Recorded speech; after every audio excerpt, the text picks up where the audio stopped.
Bonjour à toutes et à tous, j'espère que vous allez très bien. Je me présente, je m'appelle Sophia et je travaille au Bureau des affaires francophones de l'Université Laurentienne. Ça me fait plaisir d'être avec vous aujourd'hui pour ce cinquième PER en direct en français. Aujourd'hui, j'ai le plaisir de vous présenter M. François Caron, professeur à l'École des sciences de l'environnement ici à l'Université Laurentienne. Et il va nous parler, entre autres, de radiochimie, de radioactivité, et il nous fera aussi à la fin une démonstration avec des éléments radioactifs. Avant de commencer, j'aimerais vous mentionner quelques petites choses.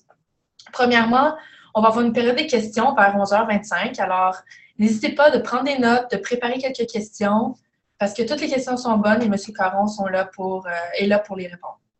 Aussi, si vous avez des questions, tant mieux. Comment les poser virtuellement? Alors ça, c'est simple. Vous avez une option converser en haut de l'écran. Donc, une section chat ou clavardage va s'ouvrir sur le côté. Ensuite, vous pourrez poser vos questions, écrire vos questions. Je vous conseille, je vous encourage d'indiquer votre nom, votre école, votre ville. Comme ça, on va savoir d'où vous venez. Donc, sans plus tarder, je cède maintenant la parole à M. Caron. Oui, bonjour tout le monde. Là, je ne sais plus où mettre l'écran, mais enfin, on va se retrouver quelque part. Fait que là, je vais essayer de faire ça. Fait que là, puis je vois personne non plus, mais en tout cas, au moins, on va essayer. Je ne sais pas parmi vous qui avez grandi avec des choses autour de nous autres qui disent c'est radioactif, c'est dangereux, c'est complètement mystérieux. Vous connaissez probablement les Simpsons qui ont comme Homer va le dire en anglais, c'est une nuclear plant, c'est pas nuclear, c'est nucléaire. Et on voit aussi beaucoup de livres comiques. Moi, j'aime les livres comiques, comme ici c'est avec les Mortimer and Blake. Il y a toujours une composante radioactive dans ça. Ici, Simon Dufleuve, c'est encore des choses, c'est d'un futur plus ou moins certain où il y a un réacteur, où il y a des zombies qui font un genre d'adoration de la radioactivité. Puis c'est parce que pour eux, c'est un genre un peu comme un dieu. Ensuite, il y a d'autres choses comme quelque chose encore beaucoup plus comique et fantaisiste, comme ça ici avec Mortadelle et Filémon, qui est un insecticide atomique qui fait grossir les insectes. Puis il y a toutes sortes de choses comme ça, mais qu'est-ce que vraiment ça nous donne la radioactivité? Qu'est-ce que c'est la radioactivité? Puis c'est quoi le mystère? Fait que moi, c'est une des choses que je veux essayer de montrer ici, c'est que pourquoi est-ce qu'on a peur de tout ça? Pourquoi est-ce qu'il y a du monde qui veut essayer de s'en débarrasser, puis pour essayer de comprendre ces choses-là également? Fait que là, on va passer l'écran, on va essayer de partager l'écran, puis si vous m'expliquez. OK, on va voir ça ici. Fait que ça, si c'est ma présentation, comme je vous l'ai mentionné, c'est autour de nous autres. On a grandi avec des choses comme ça. Il y a beaucoup de mythes autour de nous autres. Ça, on connaît la centrale nucléaire de Springfield avec Homer Simpson. La photo que je vous montre ici, ça, c'est de la photo. J'ai un petit problème technique, encore une fois. OK. J'ai un problème technique parce que normalement, ça devrait aller à la prochaine. Ah, et voilà. Voilà ici. Ça ici, ici, c'est une photo qui a été prise, c'est sur la rivière des Outaouais. Vous avez probablement déjà entendu parler de la centrale nucléaire de recherche de Chalk River. Et entre autres, juste cette bâtisse-là ici, c'est le réacteur nucléaire qui est en fonction, qui est le plus vieux au monde. C'est lui qui produit beaucoup de radioisotopes pour des fins médicales. Puis éventuellement, ben, il y a du monde qui travaille là, comme par exemple, ça, c'est moi, il y a un certain passé. Là, ici, j'étais en train de faire des expériences, des mesures sur des émissions de carbone 14, entre autres, qui sont un produit de déchets des réacteurs nucléaires CANDU. Puis autour de nous autres, ben, à ce moment-là, ben, comme vous voyez, ben, on est capable de voir que dans la culture populaire, il y a beaucoup de choses qui tournent autour du radioactif. C'est évident aussi que notre petit monsieur Homer Simpson fait beaucoup de catastrophes. Et autour de ça, dans les livres comiques, par exemple, on a des guerres nucléaires, on a l'homme araignée qui s'est fait mordre par une araignée radioactive, on a Hulk qui est le produit d'une radiation gamma. On a des zombies qui font des genres d'adoration des réacteurs nucléaires. On a du monde qui essaie de faire des démonstrations. Puis encore là, j'aimerais que ce soit le fun qui soit capable d'épeler comme il faut. Mais enfin, on a beaucoup de choses comme ça qui sont autour de nous autres. Puis qu'est-ce que dit, quand on grandit avec ça, on se dit, pourquoi est-ce que c'est mystérieux? Pourquoi est-ce qu'on en a peur? Pourquoi est-ce qu'il y a des choses qui sont comme ça? Ça fait qu'on va essayer de retourner à des choses qui sont un peu plus de base. Fait que là, si vous regardez tous les éléments, le tableau périodique comporte beaucoup d'éléments, puis certains de ces éléments-là sont stables. Fait que là, parmi tous les éléments connus, il y en a 118 qui sont connus. Environ 90 sont retrouvés dans la nature, puis c'est des éléments qui sont stables. Parmi ces éléments-là, on en a 254 qui sont stables, ce qui inclut les isotopes. Comme par exemple, j'ai mentionné le carbone 12 et le carbone 13. Le carbone est ici. Le carbone 12 et le carbone 13 se retrouvent dans la nature. C'est des éléments qui sont stables. Mais qu'est-ce qui se passe avec les éléments qui sont stables? Ils vont rester, tandis que les éléments qui ne sont pas stables vont se décomposer pour donner de la radioactivité. Fait que quand un élément se décompose, cet élément-là est instable, ça va donner un autre élément qui éventuellement va être plus stable. Juste pour vous donner une idée, certains des éléments qui sont connus, comme le technétium par exemple, est strictement artificiel, le francium strictement artificiel, puis les autres qui sont dans les cases colorées ici, c'est des éléments qui sont complètement artificiels. Par contre, si on prend tous les éléments qui ont été instables, qui ont été produits ou observés par l'humanité, ben, j'ai coloré toutes les cases de tous ces éléments-là qui ont au moins un isotope radioactif. Ça veut dire que, autrement dit, tous les éléments connus ont au moins un isotope radioactif qui a été produit artificiellement.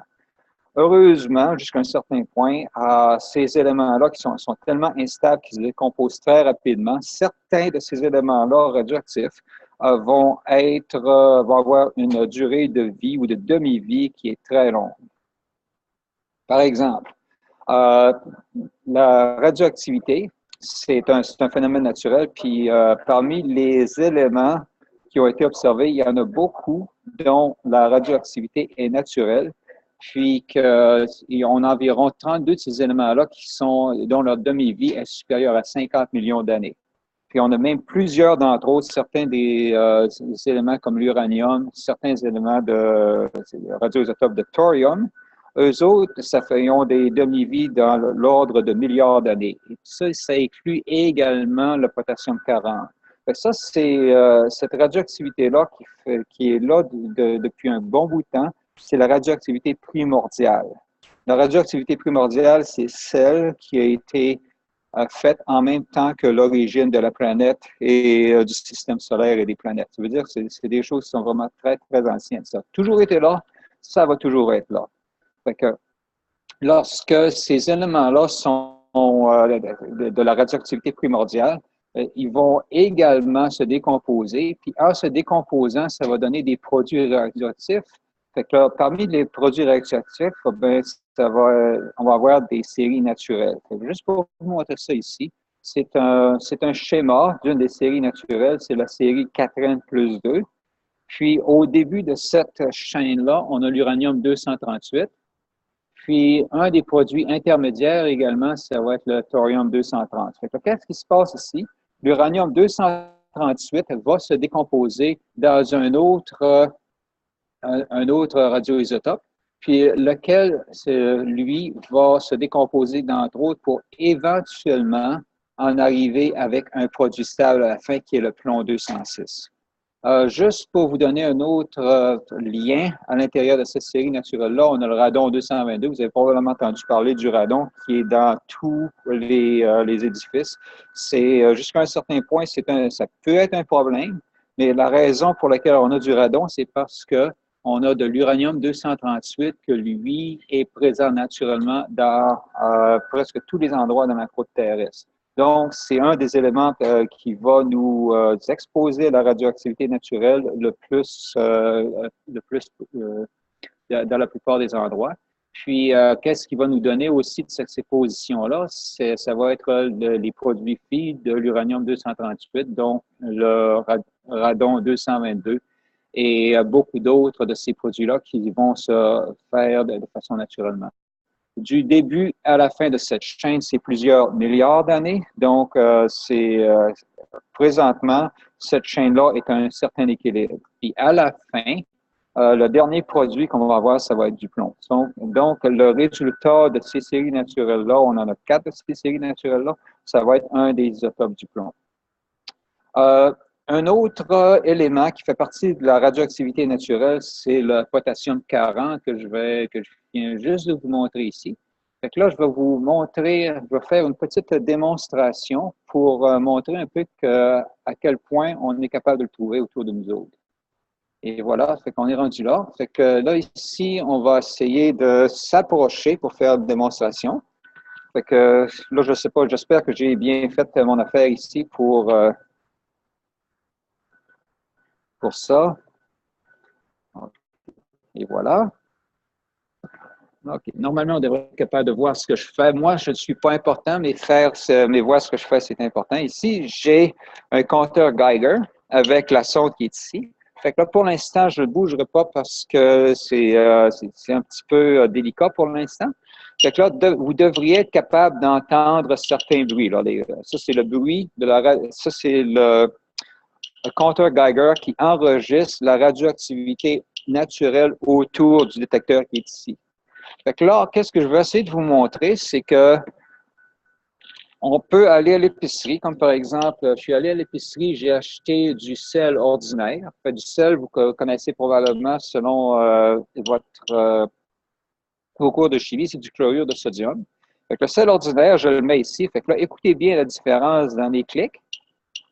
Fait qu'on entend le bruit de fond qui est environ à 30 à 40 clics par minute.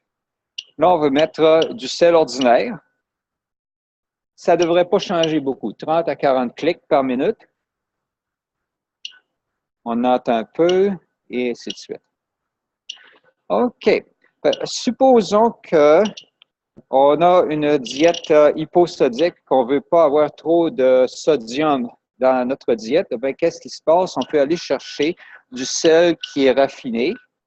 Et on a du sel qui a un substitut ici.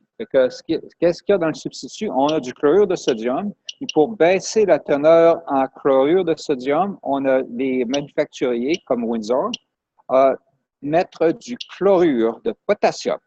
Comme vous avez vu un petit peu auparavant, le potassium fait partie de la radioactivité primordiale de la Terre. Fait qu'on va voir qu'est-ce qui se passe. Ça ici, je l'ai acheté à l'épicerie. Puis, il est toujours scellé, il y a pas, le seau n'est pas brisé. Ça fait que ça, c'est exactement tel quel comme vous allez le chercher à l'épicerie. Écoutez bien les clics.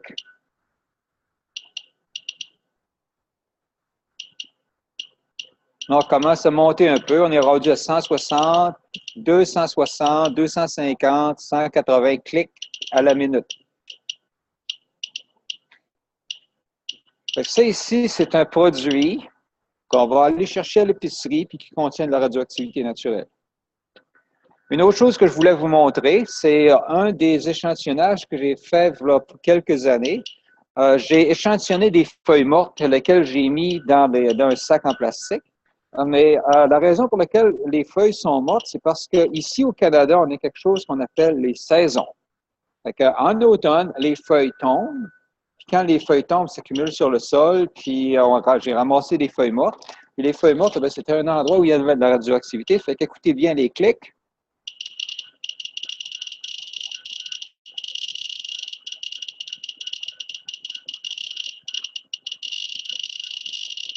Et voilà. Fait que ça ici, pour cette radioactivité-là avec les feuilles, vous n'avez rien à craindre parce que c'était un endroit où c'était clôturé. Puis moi, j'ai eu des permissions spéciales pour aller échantillonner cet endroit. Fait que ça, c'est une des choses que moi, je fais dans mon travail, c'est que je regarde où est la radioactivité, puis comment on peut la contrôler dans l'environnement, comment est-ce qu'on peut faire pour éviter des désastres, puis aussi comment faire pour surveiller qu'est-ce qui se passe. Moi, c'est ça que je fais. Puis, j'espère que la démonstration que vous avez vue vous a plu. Fait que je vous laisse le plancher ici, puis on va voir le type de questions que je peux avoir. J'entends Merci pas. beaucoup, Ah, M. OK. Caron. Là, je Oui. m'entends mieux. Aux élèves et aux professeurs qui nous écoutent, si ce n'est pas déjà fait, vous pouvez nous envoyer vos questions, évidemment par l'option clavardage. Vous pouvez nous envoyer à tout le monde, donc sélectionner l'option tout le monde pour que tout le monde puisse voir la question. Mais avant de commencer, en attendant, je vais commencer avec mes quelques questions, que c'est très intéressant, merci. J'aimerais savoir, pouvez-vous me raconter un peu vos expériences de travail que vous avez faites sur le terrain? Je me souviens, on avait discuté une fois, vous avez passé du temps à Chalk River, si je me souviens. Oui, oui. J'ai passé 10 ans à Chalk River. Puis depuis ce temps-là, moi, c'était des années 90 à 2000. Puis depuis l'an 2000, j'ai continué à travailler sur la radioactivité, disons, plus ou moins à mon compte, avec un peu de financement du fédéral, financement aussi par contrat avec Chalk River. Fait que là, présentement, je suis plus ou moins sur la fin de ces séries de financement-là, mais je suis encore actif, comme par exemple l'an dernier, j'ai été invité à une conférence à Hawaï pour parler de mes résultats, puis aussi qu'est-ce que ça peut impliquer pour les mesures dans le désastre de Fukushima, par exemple. Ça, je suis toujours un peu actif à ce sujet-là. Qu'est-ce que vous aviez fait exactement à Chalk River? J'ai travaillé, j'étais au niveau de la gestion des déchets. J'ai travaillé également en recherche environnementale et aux émissions des réacteurs. Fait que là, en fait, on couvre presque tout. Quand on regarde les réacteurs, c'est la source de radioactivité. On fait de la chimie des réacteurs. On essaie de contrôler qu'est-ce qui sort des réacteurs. Ensuite, avec la gestion des déchets, ben ça, c'est des approches pour essayer de se débarrasser des déchets. Puis, avec les recherches environnementales, ben c'est le dernier bout de tout ça, c'est que lorsqu'on a un système de gestion des déchets, les déchets vont éventuellement se décomposer, mais on va toujours avoir des fuites. Fait que ça, j'ai travaillé là-dessus et je continue de travailler pour regarder les méthodes, des nouvelles méthodes d'échantillonnage, des nouveaux paramètres pour essayer de modéliser les contaminants dans l'environnement. OK, ça l'a coupé. Ah, voilà. D'autres questions? Oui, vous avez parlé vous avez parlé des déchets ou des substances radioactives qui étaient naturelles. J'aimerais savoir à quel moment ou à quel point ça devient pas naturel ou à quel point ça devient nocif pour la santé. Bon, pour nocif pour la santé, pour l'instant, c'est rien qu'à l'intérieur des enceintes de réacteurs, puis aussi les enceintes de gestion des déchets. Il y a beaucoup, beaucoup de surveillance et beaucoup de lois qui protègent le public. Ça fait que, aussitôt qu'on a un endroit qu'on sait que c'est radioactif, qu'il y a eu de la radioactivité qui a été produite, à ce moment-là, ben, il faut que ce soit très bien contrôlé, il faut que ce soit très bien surveillé. Fait que là, à ce moment-là, ben, il y a du personnel spécialisé, comme moi dans le temps, du personnel spécialisé qui sont capables de prendre soin de ces choses-là. Puis, c'est des personnes qui travaillent au niveau du nucléaire. Le personnel, la terminologie est en anglais, je ne le dirai pas, mais c'est des personnels du nucléaire qui vont travailler sur des choses-là. Aussi, peut-être que vous pouvez répondre à ma question, mais c'est quoi les points centraux, les grands enjeux qui restent à élucider ou à discuter ou à découvrir dans ce domaine-là? Est-ce que des choses, plus des trucs d'actualité qui restent à découvrir? Une des choses, c'est que peu importe ce qu'on dit, c'est ce qu'on fasse. L'énergie nucléaire a toujours été autour de nous depuis les années 40. Fait que ça, on n'a pas le choix là-dessus. Puis, il va toujours avoir du monde qui va essayer de s'en débarrasser. Mais de la façon pour s'en débarrasser, techniquement, il y a un peu de technologie qui existe pour rendre certains radioisotopes moins néfastes, mais ça en produit encore plus. Fait que là, pour l'instant, la gestion, la façon de gérer ce matériel-là, c'est de le laisser dans un endroit sécuritaire pour que la radioactivité se décompose d'elle-même. Parmi les 3000 radioéléments qui ont été observés dans la nature, il y en a peut-être 5 ou 6 qui vraiment vont poser des problèmes ou peuvent poser des problèmes dans le futur entre ici et 10 ou 100 000 ans d'ici. Il faut qu'on soit capable d'avoir une gestion responsable de ces déchets-là qui ont cette radioactivité-là. Merci.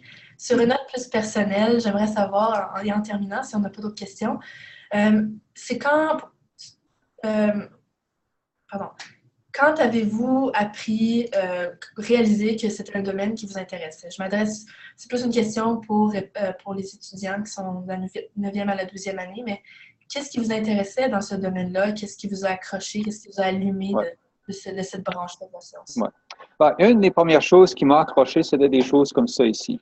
Fait que quand on voit les aventures de Tintin, puis même dans le livre Objectif Lune, à page 13, il y a une description très, très raisonnable d'un réacteur nucléaire. J'ai toujours été curieux là-dessus. Puis, j'ai laissé ça de côté. Puis, un bout de temps, ben, lorsque j'ai eu l'occasion de travailler avec des isotopes au cours de mon éducation, à ce moment-là, l'intérêt est revenu. Puis après ça, la question première que je me suis posée, c'était qu'est-ce que moi je peux faire pour essayer de se débarrasser des déchets nucléaires?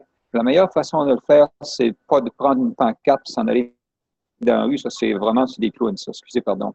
Mais c'est plus pour être là, franchir cette barrière-là, comprendre qu'est-ce qui se passe. Une fois qu'on comprend qu'est-ce qui se passe, c'est là qu'on peut avoir un impact. Puis là, l'impact que je peux avoir ces jours-ci, c'est plus au point de vue d'éducation, puis essayer de faire le pont entre les personnes qui ont la technologie, puis les personnes qui sont le public en général, parce que le public en général vont croire à des personnes. Puis, pour une raison quelconque, je sais toujours pas, j'essaie toujours de mettre le doigt sur le bobo, c'est on croit plus à une catastrophe qu'à une solution sensée. Fait que là, ben, quand il y a certains groupes qui véhiculent des pensées qui semblent environnementales, ben, on voit que quand on commence à leur poser des questions, on voit qu'ils ont rien derrière ça. Fait que là, il y a toujours un processus d'éducation qu'il faut qu'on ait. Parfait, merci beaucoup. Alors, c'était M. François Caron, professeur titulaire à l'École de l'environnement. Merci d'avoir été avec nous, c'était très intéressant. Si jamais vous avez des questions, vous pouvez les envoyer à fcaron@laurentienne.ca. Je suis certaine qu'il va pouvoir répondre à vos questions. Sur ce, je vous souhaite une excellente journée et à bientôt. Merci. Merci beaucoup. Merci. Bonjour. Bonjour.